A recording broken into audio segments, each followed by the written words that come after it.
देखिए आज का टॉपिक है हाफ पावर पॉइंट, बैंडविड्थ और क्यू फैक्टर। क्यू फैक्टर को एक्चुअली बोलते हैं क्वालिटी फैक्टर, ठीक है ना। और क्यू फैक्टर से ही एक और बात जुड़ जाता है, उसको बोलते हैं शार्पनेस।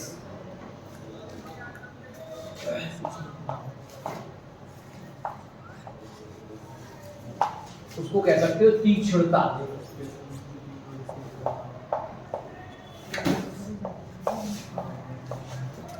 शार्पनेस।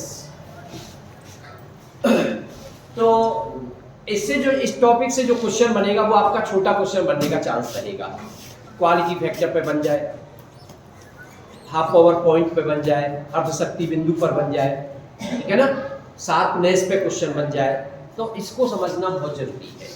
हालांकि डेरिवेशन इसका इंपॉर्टेंट नहीं है, लेकिन हम थोड़ा सा उसको कहीं ना कहीं ड्राइव करते हुए लेकर के आएंगे और उस चीज को समझेंगे। तो सबसे पहला पॉइंट है अर्धशक्ति बिंदु। इसका मतलब कहीं ना कहीं बात यहां शक्ति से शुरुआत करनी पड़ेगी आपको। शक्ति को लेकर के हमें आगे बढ़ना पड़ेगा इन टॉपिकों को समझने के लिए।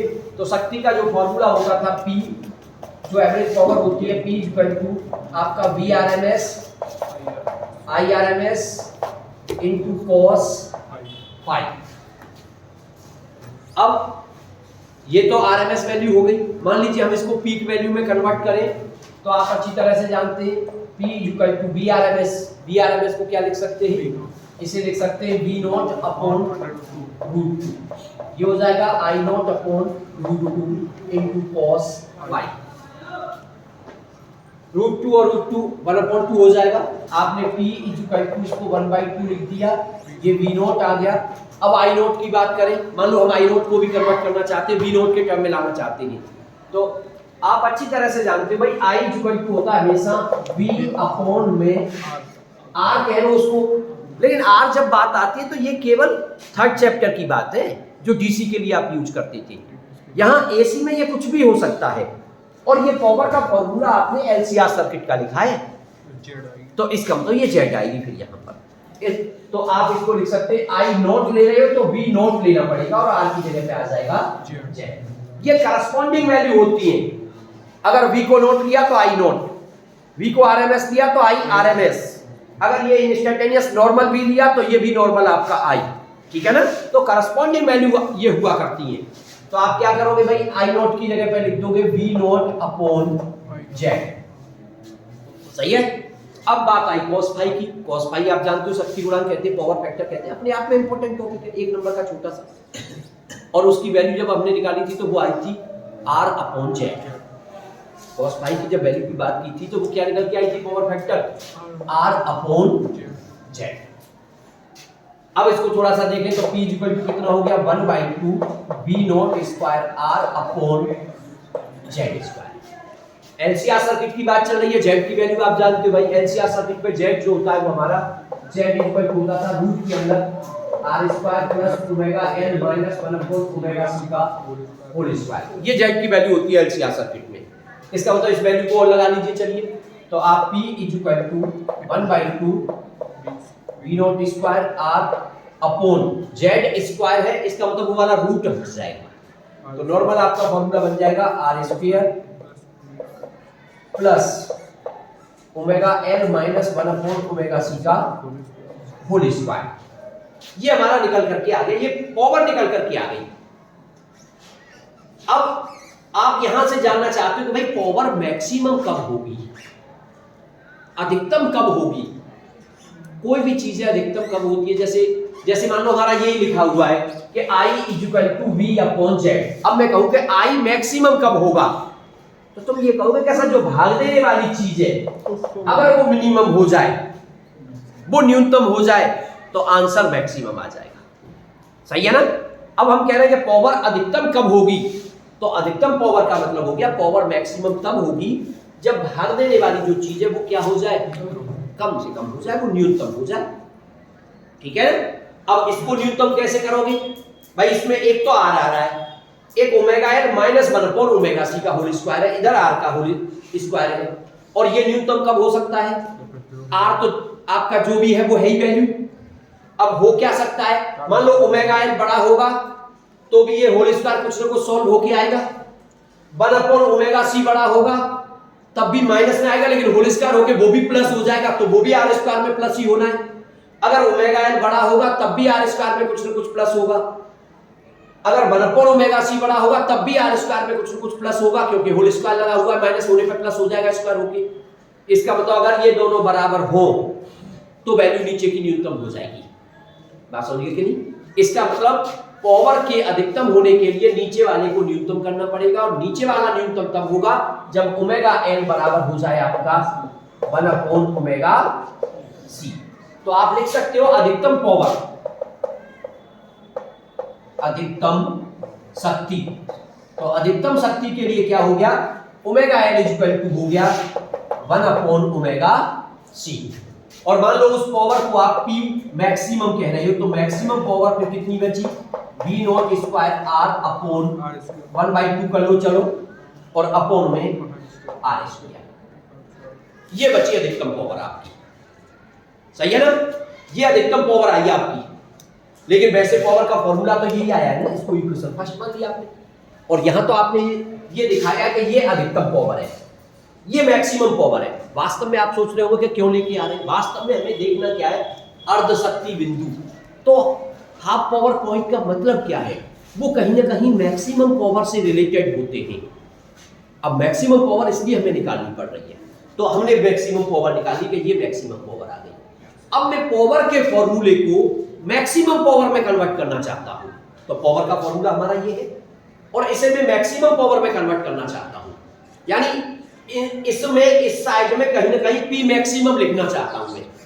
तो एक तो तरीका कि भाई दोनों का भाग दे दूं, उससे सॉल्व होके आ जाता है। दूसरा तरीका कि जैसे V not square R upon 2r square, तो V not square R upon 2, लेकिन आर स्क्वायर नहीं है नीचे, क्योंकि वो तो पूरा अलग है, प्लस करके जुड़ा हुआ है। अभी कुछ गलत कर रहे थे, तो उस चीज को थोड़ा कॉन्सेप्ट में ध्यान दिया करो कि ऐसे नहीं हमारा मन कर रहा है इधर का उधर काट दिया, ऐसे ध्यान रखना पड़ता है कि भाई प्लस हो रहा है कि डिवाइड हो रहा है कि मल्टीप्लाई हो रहा है, इस चीज का थोड़ा ध्यान दिया करो, ठीक है ना? तो हम इस आर स्क्वायर को ऐसे इसमें शामिल नहीं कर सकते, क्योंकि आर स्क्वायर में omega N minus 1 omega C का होल स्क्वायर क्या हो रहा है, प्लस हो रहा है, तो उसको ऐसे शामिल नहीं किया जा सकता। तो अब क्या किया जाए, किस तरह से उसे देखा जाए? एक काम करिए, अगर वैसे सॉल्यूशन न कर पाओ तो डिवाइड कर लेना, तो डिवाइड करके आप उसको डायरेक्ट यूज कर सकते हो। जैसे मैं अलग से डिवाइड करके देख रहा हूं, तो ये आप डिवाइड करोगे तो ये आ जाएगा P upon P maximum equal. अब P अपॉन P मैक्सिमम जब तुम निकालोगे तो देखिए V नॉट स्क्वायर R से V not square R cancel, 1/2 से 1/2 कैंसिल, सही है ना? अब क्या बचेगा हमारा, यहां से तो बचेगा 1 अपॉन ये, और यहां से बचेगा 1 अपॉन R स्क्वायर, तो R स्क्वायर चला जाएगा हमारा ऊपर, तो R स्क्वायर ऊपर आ गया, और नीचे बचा R square plus omega N minus 1 upon omega C का होल स्क्वायर। ये चीज बच गई, सही है ना? अगर आप नॉर्मल एडजस्टमेंट कर सकते हो इक्वेशन सेकंड मान करके, तो नॉर्मल एडजस्टमेंट कर लो, या फिर डिवाइड करके सबसे अच्छा तरीका, वहां पर गलती होने का चांस नहीं रहता। तो अब क्या करोगे भाई, अब हमें P का फॉर्मूला निकालना था, तो P मैक्सिमम उधर मल्टीप्लाई में चला जाएगा, तो P इक्वल टू हो जाएगा आपका डिवाइड करने के बाद, या यहीं से एडजस्टमेंट हो गया आपका, P इक्वल टू हो जाएगा P मैक्सिमम, और आपका क्या हो गया R square upon R square plus omega L minus 1 upon omega C का होल स्क्वायर। ये निकल करके आ गया आपके पास अब एक फॉर्मूला पावर के रूप में, इक्वेशन थर्ड, सही है ना? यानी हमने पावर का फॉर्मूला निकाला है, वो भी किसके टर्म में, मैक्सिमम पावर के पदों में, अधिकतम पावर के पदों में। अब हम कह रहे हैं हाफ पावर पॉइंट, यहीं से शुरुआत होती है, यानी हम ऐसे पॉइंटों की बात करना चाहते हैं जहां पावर अधिकतम पावर की आधी हो जाए। हाफ पावर पॉइंट का मतलब यह है। अर्ध शक्ति बिंदु का मतलब यह है, आप ऐसे बिंदुओं की बात कर रहे हो जहां पर जो शक्ति है वो अधिकतम शक्ति की आधी हो जाए। अगर आप एक ग्राफ प्लॉट करें किसके बीच में, पावर के और फ्रीक्वेंसी के, फ्रीक्वेंसी का मतलब यहां एंगुलर फ्रीक्वेंसी की बात की जा रही है, तो अगर आप एक ग्राफ प्लॉट करें पावर और फ्रीक्वेंसी के बीच में, तो वो ग्राफ कुछ इस तरीके से मिलेगा आपको। यहां पे मैं इसको क्यों कर रहा हूं, कभी कभी क्वेश्चन इस ग्राफ पे ही बना देता है।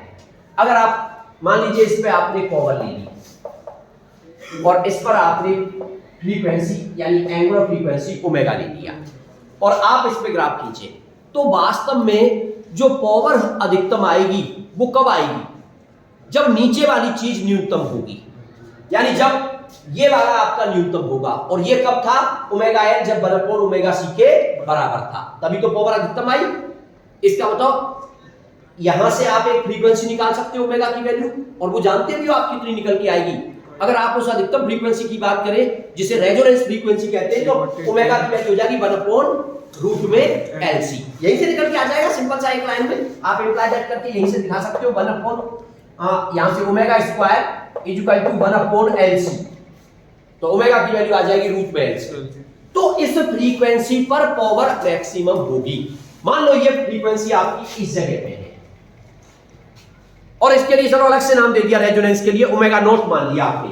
यानी जब जिस फ्रीक्वेंसी पर, जिस एंगुलर फ्रीक्वेंसी पर पावर अधिकतम हो रही है उसको आपने ओमेगा नॉट मान लिया, तो आप फिर यहां ओमेगा नॉट लगा दोगे, तो omega naught square is equal to 1/LC हो जाएगा।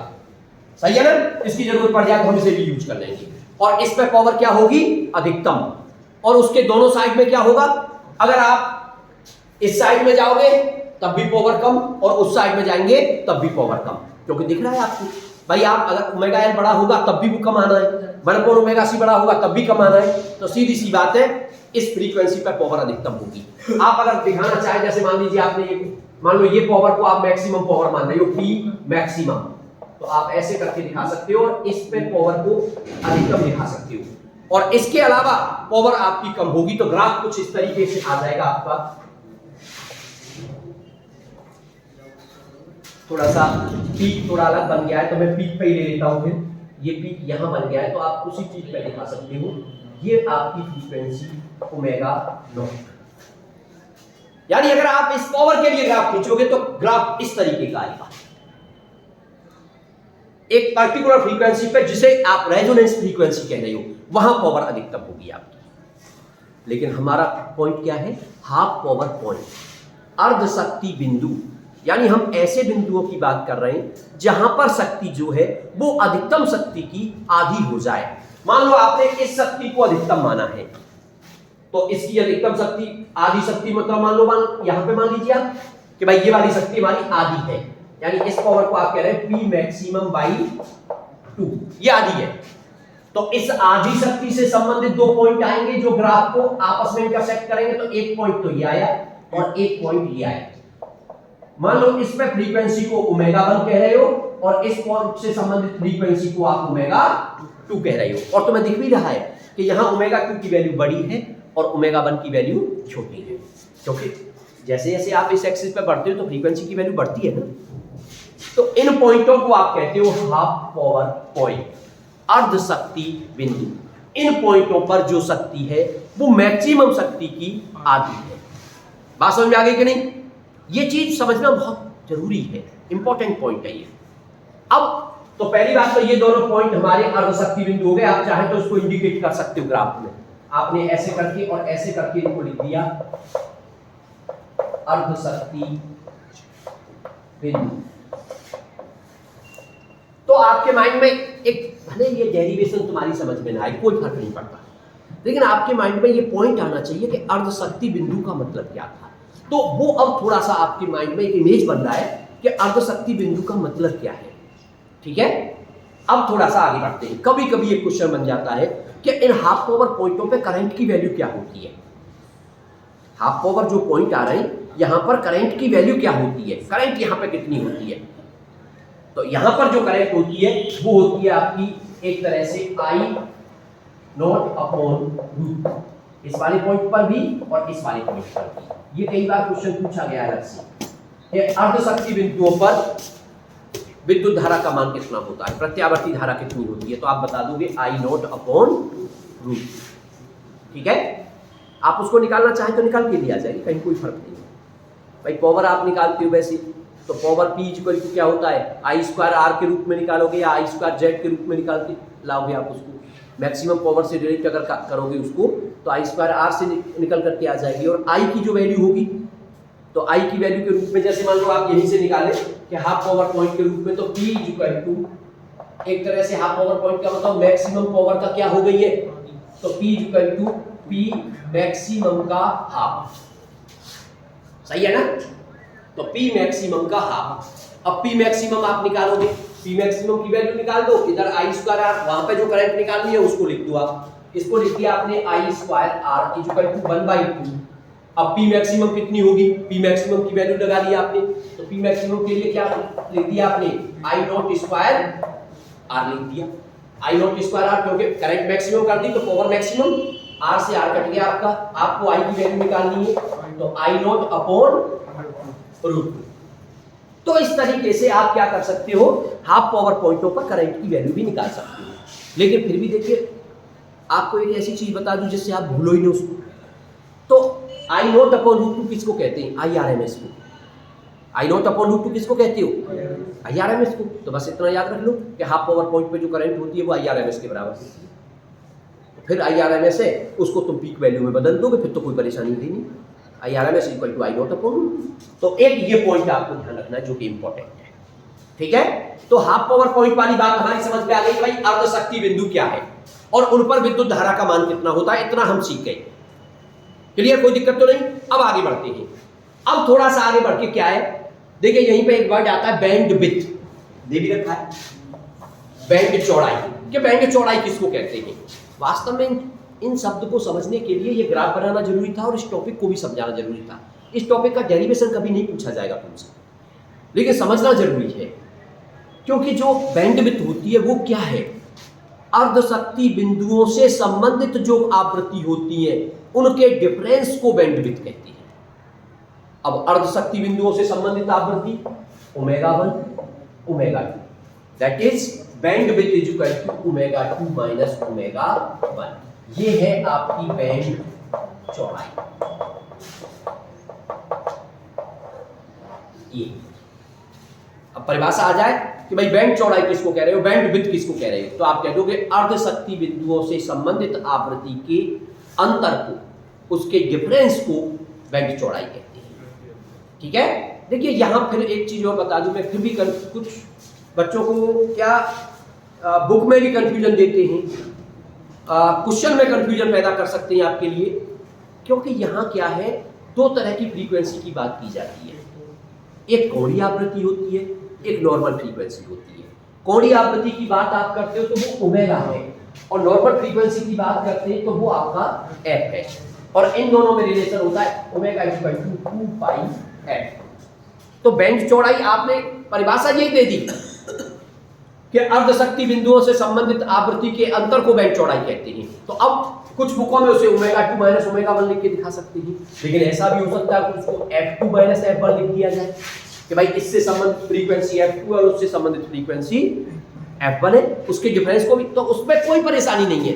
जो डिफरेंस आएगा वो केवल 2 पाई का आ जाएगा, क्योंकि आप जब ये लिखोगे, मान लो उसको डेल्टा कुछ भी दिखाओ आप बैंड चौड़ाई को, लेकिन उसको लिखोगे आप ω2 माइनस ω1, और अगर वैसे लिखोगे तो इसको 2 पाई f2 माइनस 2 पाई f1, तो 2 पाई आ गया, इधर f2 माइनस f1 आ गया, तो 2 पाई तो फालतू आ रहा है उसमें।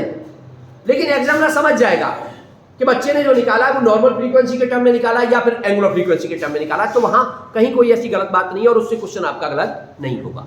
ठीक है ना। मल्टीपल चॉइस में जब आएगा तो एक ही ऑप्शन मिलेगा आपको, या तो एंगुलर फ्रीक्वेंसी वाला ऑप्शन मिलेगा या फिर आपको नॉर्मल फ्रीक्वेंसी वाला ऑप्शन मिलेगा। क्लियर, ठीक है ना, कोई दिक्कत तो नहीं। अब देखिए आगे बढ़ते हैं। एक्चुअल में हम निकालना चाहते हैं कि भाई ये जो ω2 माइनस ω1 की वैल्यू है ये कितनी आएगी, और वास्तव में डेरिवेशन, यही जो डेरिवेशन है वो टिपिकल पड़ता है स्टूडेंट के लिए, लेकिन वो सिलेबस में नहीं है, हमें केवल रिजल्ट से मतलब है। पर आया कैसे उसको आप समझ सकते हो कि उसको कैसे निकाला जाए। ठीक है, तो उसे निकालने के लिए थोड़ा सा आगे बढ़ते हैं। यानी अब हमारा टारगेट है ω2 और ω1 के डिफरेंस को निकालने का, बैंड चौड़ाई को निकालने का। अब पावर के लिए तो हाफ पावर पॉइंट की बात कर रहे हो आप, तो हाफ पावर पॉइंट पर पी जो होती है वो क्या हो जाती है, पावर जो होती है वो मैक्सिमम पावर की आधी हो जाती है। तो पी का फॉर्मूला क्या निकाला आपने, पी इक्वल टू, कहां गया वो पी मैक्सिमम वाला, ये रहा, P equal to P maximum ये। लेकिन अर्ध शक्ति बिंदुओं पर ये वाली पावर क्या हो जाएगी, मैक्सिमम पावर की आधी। इसका मतलब आप पी की जगह लिख दोगे पी मैक्सिमम अपॉन 2। तो आप लिख सकते हो अर्ध शक्ति बिंदुओं पर तो P equal to P maximum upon 2, और उधर अब इक्वल टू में P maximum r square upon R square plus omega L minus 1 upon omega C का होल स्क्वायर। अब देखिए पी मैक्सिमम से पी मैक्सिमम कट गया। समझ गए ना बात को? थोड़ा टॉपिक बड़ा है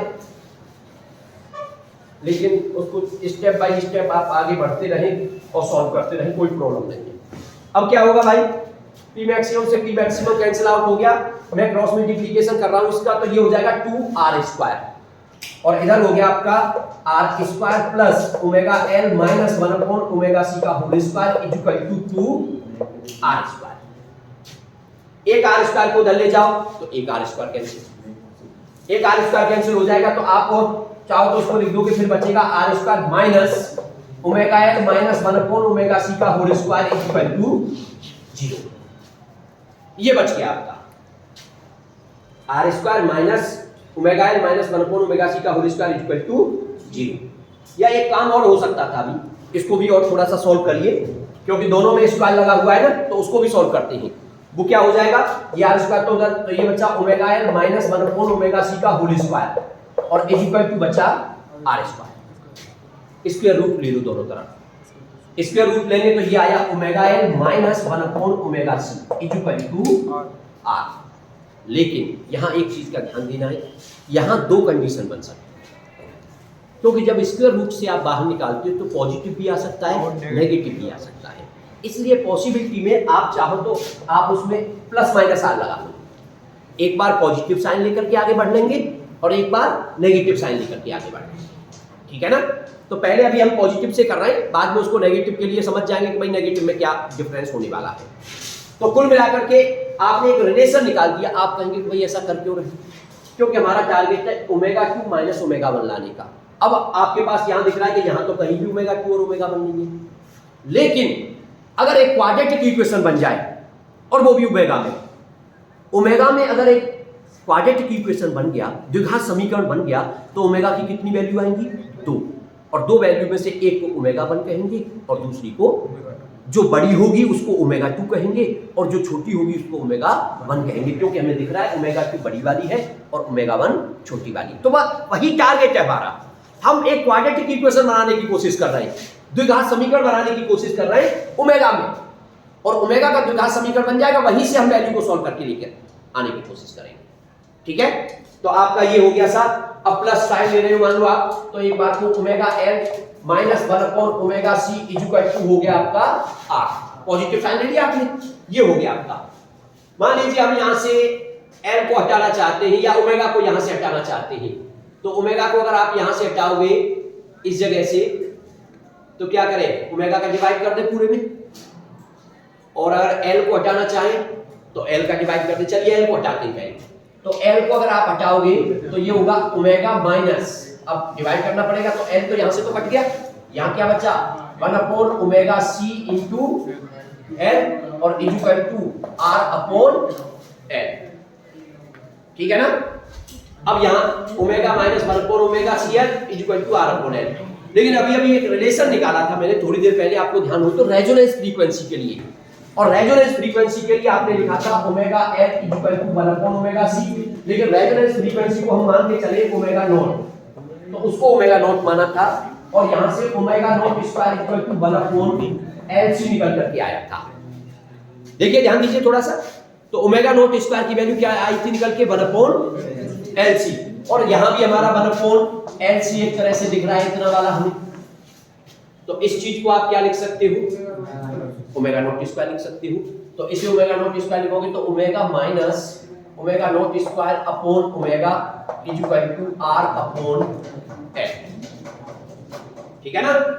अब ओमेगा का फिर से वो कॉमन ले लीजिए, ओमेगा एलसीएम लेकर के या ओमेगा का मल्टीप्लाई कर दो, तो omega square minus omega naught square is equal to omega का मल्टीप्लाई कर रहे हैं पूरे में, तो आर ओमेगा अपॉन एल, सही है ना।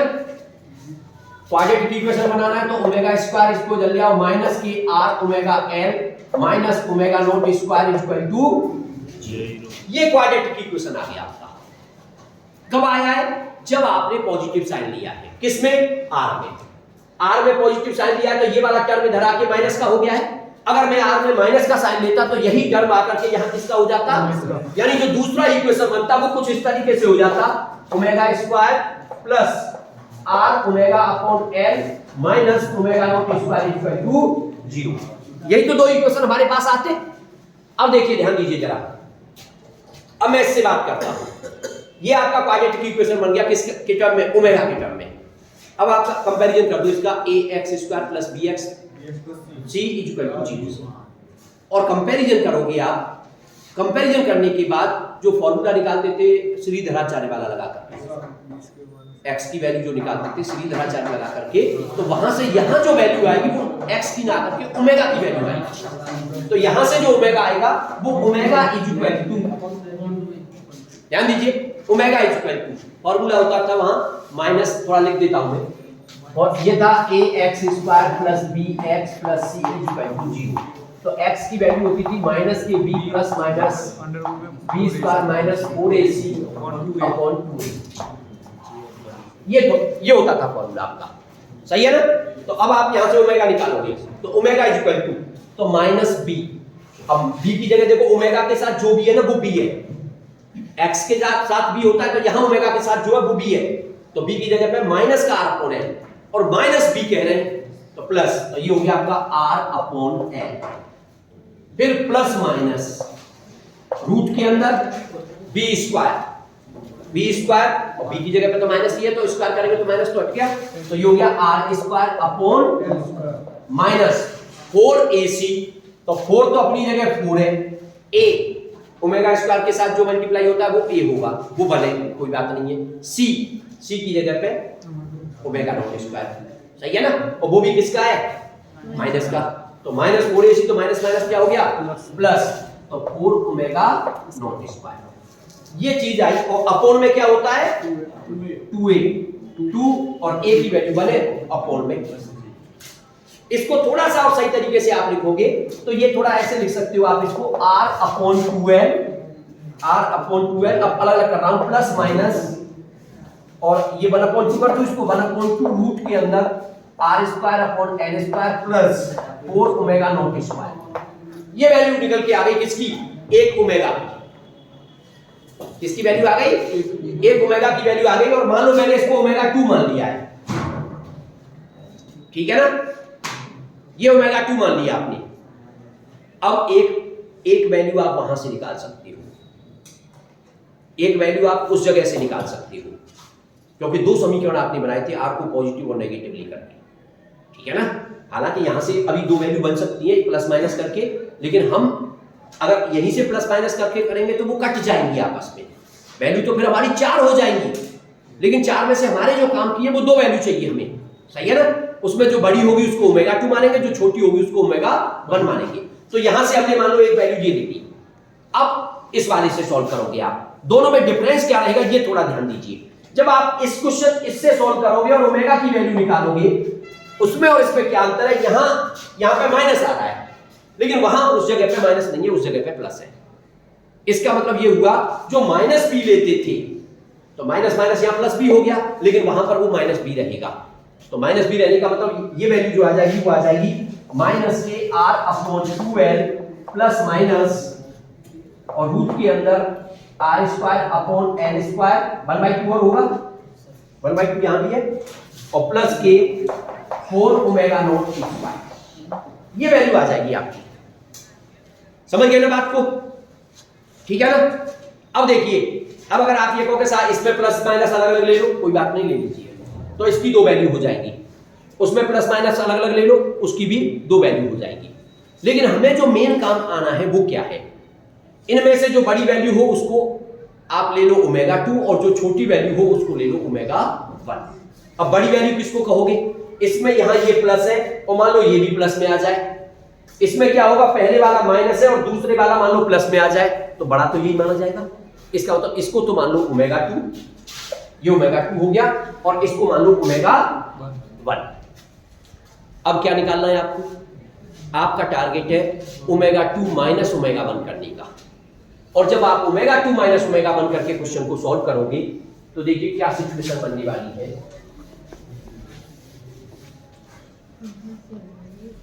ओमेगा 2 माइनस ओमेगा 1, थोड़ा डायरेक्ट करेंगे, यहां से लेके r/2l और ये है, इसको अभी हम पॉजिटिव साइन की बात कर रहे हैं, बस प्लस साइन वाला ले रहे हैं, और यहां भी पॉजिटिव साइन वाला ले रहे हैं, लेकिन माइनस का r/2l। लेकिन जब इसमें से इसे घटाओगे तो माइनस वाला तो प्लस हो जाएगा और प्लस वाला, तो ये वाला वेक्टर तो आपस में क्या हो गया, कट गया, और ये दोनों आपस में क्या हो जाएंगे, प्लस हो जाएंगे, यानी ये हो जाएगा r/2l और प्लस के r/2l, दैट इज 2r/2l, यानी ω2 माइनस ω1 इक्वल टू r/।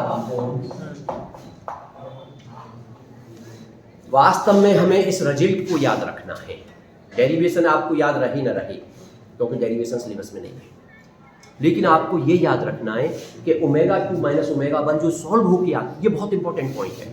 इससे अभी आप एक और नई चीज सीखोगे, वो मैं बताऊंगा क्या है, कि ω2 माइनस ω1 इक्वल टू r/l, यही है आपकी बैंडविड्थ। अगर आप इस बैंडविड्थ को फ्रीक्वेंसी के टर्म में निकाल के लाना चाहते थे तो फिर वो हो जाएगी f2 minus f1 equal to 1/2 और इनटू r/l। समझ गए ना? तो एक तो हम बैंडविड्थ को समझे, सिंपल डेफिनेशन बैंडविड्थ की है, उन फ्रीक्वेंसियों का अंतर जो अर्धशक्ति बिंदुओं से संबंधित थी उसको कहते हैं बैंडविड्थ, और उसकी वैल्यू निकल करके आती है r/l। अब होता क्या है, जो गलती होती है उसको समझने की कोशिश करो। गलती जो होती है ना, स्टूडेंट ध्यान रहता है r और l है, लेकिन वो ये भूल जाता है कि r/l था कि l/r था। गलती यहां होती है, ठीक है, गलती यहां पे होती है कि r/l था या l/r था। तो एक तो ये थोड़ा सा आपको अपने माइंड में कॉन्सेप्ट बनाना होगा कि भाई हम किस तरीके से उसको याद रखें।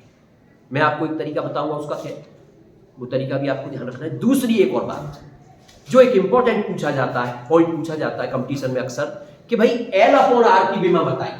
ये क्वेश्चन अलग से पूछा जाता है आपको कि l/r की विमा निकालिए आपको, ये क्वेश्चन आता है। अब आपके पास दो ऑप्शन बच रहे हैं। पहला ऑप्शन, आप l की विमा अलग से निकालें। l की विमा निकालने के लिए आपको विद्युत चुम्बकीय प्रेरण वाला जो चैप्टर पढ़ा था वहां से निकल करके आएगी। R प्रतिरोध की विमा भी डायरेक्ट याद नहीं रहती है, सोचो कि प्रतिरोध कोई ऐसी चीज है छोटी मोटी, प्रतिरोध की विमा ओम्स लॉ से निकालोगे आप, V/I/R। अब लेकिन V की विमा भी याद नहीं रहती है, V की विमा पोटेंशियल की परिभाषा से निकालोगे, V=W/Q, तो वहां से V की परिभाषा विमा निकल करके आएगी।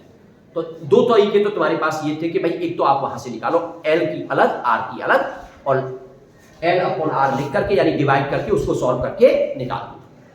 दूसरा जो तरीका है, जो स्मार्ट तरीका है, जैसे ही L/R आ जाए या R/L आ जाए, तुरंत तुम्हारे माइंड को क्लिक करना चाहिए कि यार ये तो फॉर्मूला कहीं पढ़ा है हमने L/R या R/L का, और तुरंत तुम्हारे दिमाग में आ जाएगी बैंडविड्थ।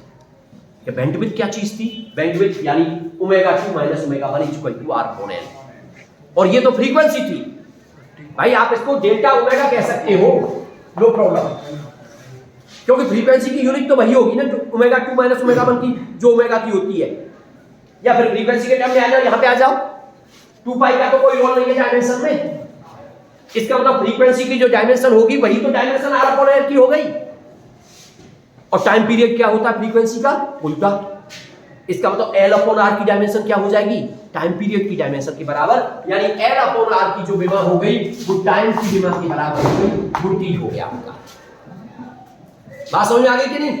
अब आपके माइंड में ध्यान रहेगा इसको कि भाई ये तो L/R क्या है, ये टाइम के बराबर है। अब रही बात कि R/L है कि L/R है, इस कंफ्यूजन को कैसे दूर किया जाए, तो अब अच्छी तरह से बस विमा को याद करो कि L/R की विमा T है। अब वो कैसे याद रहेगा तुमको? अल्फाबेटिक। ऊपर कौन सा आ रहा है? अल्फाबेटिकली में जो पहले आता है वो ऊपर है, दूसरा वाला नीचे है, तो L/R सही है ना? तो अल्फाबेटिक के हिसाब से L/R इक्वल टू T, और फिर लिंक करो कि रूट में LC की डायमेंशन किसके बराबर आई थी? रूट में LC की यही से है, यहां से निकालो भाई, LC इधर आएगा आपका, यहां से रूट LC हो जाएगा, तो ω0 इक्वल टू रूट LC, और रूट में LC इक्वल टू ω0, और ω0 को लिख सकते हो 2πf0, और फिर से बराबर फ्रीक्वेंसी टाइम पीरियड, तो रूट LC की भी तो डायमेंशन आपकी निकल के टाइम पीरियड के बराबर आई थी। अब L/R की भी आ गई, बस इसमें ध्यान रखना है एल अपॉन आर का मतलब अल्फाबेटिकली में जो ऊपर है वो जो पहले आ रहा है वो ऊपर है, सही है ना, एल, आर बाद में आता है। तो अब दो चीजें हो गई आपकी, एल अपॉन आर की डायमेंशन भी समझ गए, रूट में एलसी की डायमेंशन भी समझ गए, और टाइम के बराबर है, बस सिंपल सी बात है, याद भी रहेगा। और एक और चीज आती है यहीं पे, वो हालांकि आप लोगों के टॉपिक में नहीं है, आरसी सर्किट जब आता था तो आरसी में जब हम उसको देखते हैं तो वहां आर इंटू सी, इसकी जो विमा निकल के आती है वो भी टाइम के बराबर निकल के आती है, उसकी चर्चा भी करेंगे बाद में, उसको भी लेंगे। लेकिन फिलहाल आप ये तीन चीजें याद रखिए, root L C, L upon R और आर सी, इन तीनों की विमाएं टाइम के बराबर है, टी के बराबर है। तो भाई दो चीजें क्लियर हो गई हमारी, अर्धशक्ति बिंदु क्लियर हो गया, बैंड चौड़ाई क्लियर हो गई। अब हमारा जो टॉपिक बचा है वो बचा है क्यू फैक्टर, क्वालिटी फैक्टर, ठीक है। क्यू फैक्टर को क्वालिटी फैक्टर कहते हैं, दक्षता गुणांक कह सकते हो आप, ठीक है। डेरिवेशन तुम्हें याद रहे ना रहे कोई फर्क नहीं पड़ता उससे, ना ये पूछा जाता है, बस आपको इन पॉइंटों को समझना है और ये फिगर आपके माइंड में रहना चाहिए, ये फिगर आपके माइंड में रहना चाहिए। इसमें एक चीज और बहुत इंपॉर्टेंट बता रहा हूं मैं आपको, अगर आप एक और बहुत सारे ग्राफ खींच सकते हो, वो मैं बताऊंगा आपको भी, पहले मैं क्यू फैक्टर की बात करता हूं। Q factor, quality factor. अब यहीं पे एक और शब्द है शार्पनेस, तीक्ष्णता। तो वास्तव में किसी भी परिपथ की, या एलसीआर की बात करें तो एलसीआर की बात करिए अब आप, कि एलसीआर परिपथ की जो शार्पनेस होती है, जो तीक्ष्णता होती है, वो क्यू फैक्टर से मापी जाती है। इसका मतलब ये हुआ कि अगर हमने क्वालिटी फैक्टर को पढ़ लिया तो हमने शार्पनेस को पढ़ लिया। अगर किसी चीज का, किसी एलसीआर, किसी भी सर्किट का क्यू फैक्टर ज्यादा, वो ज्यादा शार्प, उसकी शार्पनेस ज्यादा, उसकी तीक्ष्णता ज्यादा, और अगर कम तो शार्पनेस कम। इसका मतलब सिंपल सा, शार्पनेस के लिए तो सिंपल सा कॉन्सेप्ट हो गया कि sharpness is equal to Q factor, sharpness is equal to quality factor. तीक्ष्णता, शार्पनेस को तीक्ष्णता कहते हैं। जैसे ये तुम ग्राफ खींच रहे हो तो ऐसे करके आए तो ज्यादा तीक्ष्ण है, अगर ये थोड़ा सा ऐसे करके होता इसको कम तीक्ष्ण माना जाता, इसकी शार्पनेस कम मानी जाती। कोई भी चीज शार्प है, इसका जो पीक है वो थोड़ा ऊंचा आ रहा है, वो ज्यादा शार्प है, सही है ना, उस चीज को हमें समझना होगा। तो ये शार्पनेस होती है, लेकिन मेजरमेंट होता है किससे, क्वालिटी फैक्टर से, क्यू फैक्टर से। अब क्यू फैक्टर क्या है इसको और समझिए। तो एक तो हम समझ गए कि शार्पनेस और क्यू फैक्टर एक ही चीज है। दूसरी बात, क्यू फैक्टर किसको कहते हैं, बड़ा सिंपल सा आप समझ सकते हो। Q factor, Q is equal to होता है V L upon V R, और या फिर V C upon V R, दोनों को याद रख लीजिए। यानी एल के सिरों पर वोल्टेज और आर के सिरों पर वोल्टेज का जो रेशियो होता है उसको क्वालिटी फैक्टर कहते हैं, और या फिर कहिए सी के सिरों पर वोल्टेज और आर के सिरों पर वोल्टेज को क्वालिटी फैक्टर कहते हैं, सही है ना। तो V L upon V R या फिर V C upon V R, इसी को क्वालिटी फैक्टर कहते हैं। तो फॉर्मूले निकालो, और वो भी कहां, अनुनाद पर। कब की स्थिति की बात की जा रही है, रेजोनेंस की स्थिति की बात की जा रही है, अनुनाद पर ऐसा होता है। अब अनुनाद पर जब ये, तो आगे सॉल्व करते हैं, तो वी एल क्या होता है भाई, वी एल इक्वल टू होता है I XL upon V R क्या होता है, आई आर, आई से आई कट गया, ओमेगा एन अपॉन आर को कहते हो क्वालिटी फैक्टर। एक फॉर्मूला आ गया आपके पास क्वालिटी फैक्टर का, Q equal to omega L upon R, ये क्वालिटी फैक्टर है। चाहो तो आप इसको यहां ओमेगा नॉट लिख देना, क्योंकि आप रेजोनेंस कह रहे हो, और रेजोनेंस पे आप फ्रीक्वेंसी क्या मान चुके हो, ओमेगा नॉट मान चुके हो, इसलिए ओमेगा नॉट कहना उसको, समझ गए ना। अब बात आ जाए इसकी, इसको समझिए।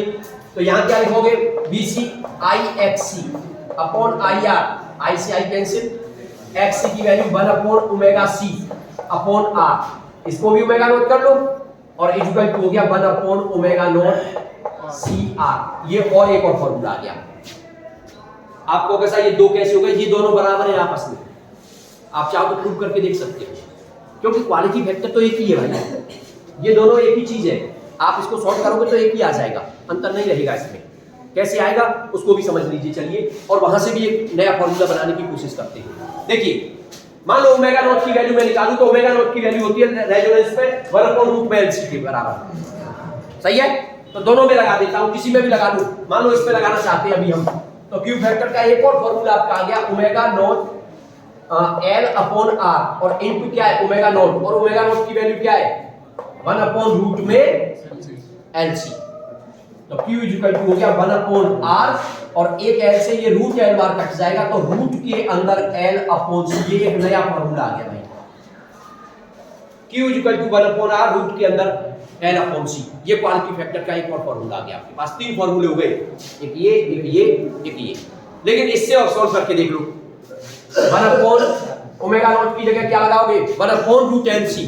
तो 1/√LC तो √LC ऊपर पहुंच गया, अपॉन में CR, 1/r को अलग लिख लिया, इस C से ये √C बार कट गया तो ये बचा L/C, ये Q फैक्टर।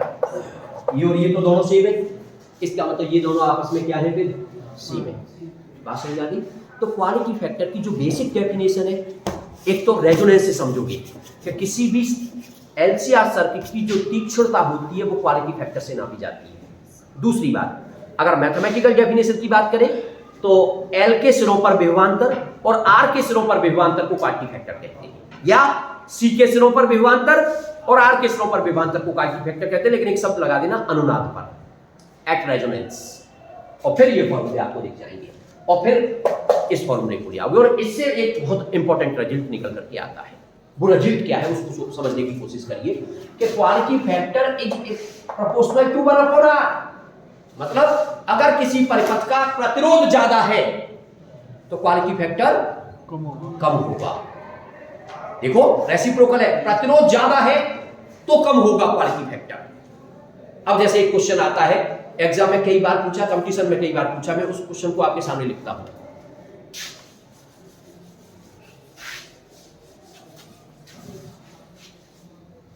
आप खुद उसको सोचेंगे। ये ओमेगा नॉट है,